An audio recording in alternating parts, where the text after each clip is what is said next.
ತುಂಬಾ ಲೇಟ್ ಆಯ್ತು ಅಂತಲ್ಲ, ಇಷ್ಟಿನಾಗಿ ಸ್ವಾಮೀಜಿಗಳಾಗಲಿ ಮತ್ತೆ ಒಕ್ಕಲಿಗ ಸಂಘ ಡಿ ಕೆ ಶಿವಕುಮಾರ್ ಪರವಾಗಿ ಸಿಎಂ ಮಾಡಬೇಕು ಕಮಿಟಿ ಯಾವುದೇ ಒತ್ತಾಯ ಮಾಡಿದ್ರು, ಯಾಕೆ ತುಂಬಾ ಲೇಟ್ ಆಯ್ತಲ್ಲ? ನಾವು ಕಾದು ನೋಡೋಣ, ಅವರಾಗ ಅವರು ತೀರ್ಮಾನ ತಗೊತಾರೆ, ಆಗ್ತದೆ, ಇನ್ನೂ ಸಮಯ ಇದೆ ಅಂತೇಳಿ ನಾವು ಸ್ವಲ್ಪ ನಿಧಾನ ಮಾಡಿದ್ರಿ. ಆದರೆ ಇವತ್ತು ಎಲ್ಲವನ್ನೂ ನೋಡಿ ಆಯಿತು. ಯಾಕೋ ಸ್ವಲ್ಪ ನಮಗೆ ಇವರು ನಿಧಾನ ಮಾಡ್ತಾ ಇರತಕ್ಕಂಥದ್ದು ನೋಡಿದಾಗ ನಮಗೆ ನಿಜವಾಗೂ ನೋವಾಯಿತು. ಅದಕ್ಕೆ ಈಗ ನಾವು ಇನ್ನು ಎಲ್ಲ ಜಿಲ್ಲೆಗಳಲ್ಲೂ, ಎಲ್ಲ ತಾಲೂಕು ಮಟ್ಟಗಳಲ್ಲೂ, ಎಲ್ಲ ಶಾಸಕರುಗಳಲ್ಲೂ ಕೂಡ ಒತ್ತಾಯ ತಂದು ನಮ್ಮ ಡಿ ಕೆ ಶಿವಕುಮಾರ್ ಅವ್ರನ್ನ ಮುಖ್ಯಮಂತ್ರಿ ಮಾಡೋದಕ್ಕೆ ನಾವು ಹೋರಾಟ ಮಾಡೋಕ್ಕೆ ಇಂದಿನಿಂದ ಪ್ರಾರಂಭ ಮಾಡಿ.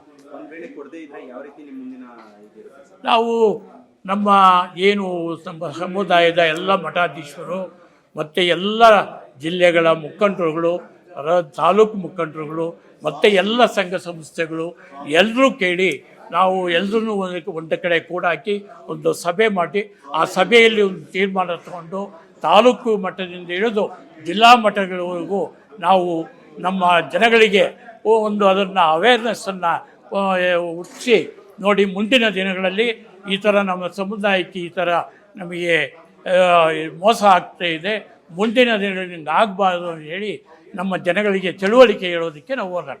ಇದ್ರ ಬಗ್ಗೆ ಹೈಕಮಾಂಡ್ ಏನಾದರೂ ಭೇಟಿ ಮಾಡೋ ಈಗ ನಾವು ಮೊದಲನೇದಾಗಿ ಏನು ಈಗ ಅವ್ರು ತೀರ್ಮಾನ ತಗೊಳ್ತಾರೆ ಅಂತೇಳಿ ಕಾದು ನೋಡ್ತೀರಿ.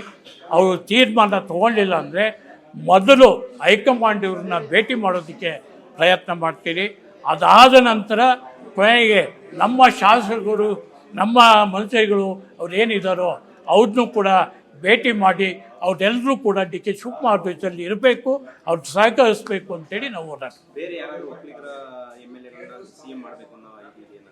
ನಾವು ಈ ಸದ್ಯಕ್ಕೆ ನಮ್ಮ ಒಕ್ಕಲಿಗರ ಎಲ್ಲ ಅರ್ಹತೆ ಉಳ್ಳಂಥ ಎಲ್ಲ ಮಂತ್ರಿಗಳು ಇದ್ದಾರೆ. ಆದರೆ ಯಾರೂ ಕೂಡ ನನಗೆ ಮುಖ್ಯಮಂತ್ರಿ ಬೇಕು ಅಂತ ಹೇಳ್ತಾ ಇಲ್ಲ. ಅವರೇ ಹೇಳ್ತಾ ಇದ್ದಾರೆ, ನಮ್ಮ ಡಿ ಕೆ ಶಿವಕುಮಾರ್ ಅವರೇ ಆಗಲಿ ಅನ್ನೋ ಒಂದು ಮಾತನ್ನು ಹೇಳ್ತಾ ಇರೋದ್ರಿಂದ ಈಗ ಆ ಒಂದು ಪ್ರಶ್ನೆ ಉದ್ಭವ ಆಗೋಲ್ಲ. ಅದಕ್ಕೆ ಡಿ ಕೆ ಶಿವಕುಮಾರ್ ಅವರೇ ಮುಖ್ಯಮಂತ್ರಿ ಆಗಬೇಕು.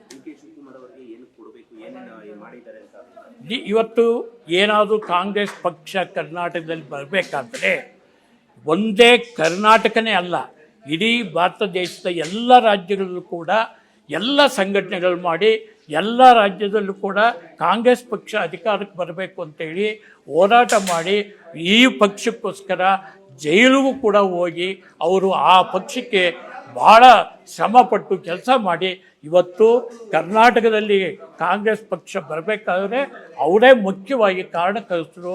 ಅವರು ಅದೇ ಇವತ್ತು ಮುಖ್ಯಮಂತ್ರಿ ಆಗಲಿಲ್ಲ ಅಂದರೆ ಇಷ್ಟೊಂದು ನಮ್ಮ ಸಮುದಾಯ ನಮ್ಮ ಡೆಪ್ಟಿ ಸಿ ಎಂ ಆದಂಥ ಡಿ ಕೆ ಶಿವಕುಮಾರ್ ಅವರು ಇಷ್ಟೆಲ್ಲ ಶ್ರಮಪಟ್ಟಿದ್ದು ಎಲ್ಲವೂ ಕೂಡ ವ್ಯರ್ಥ.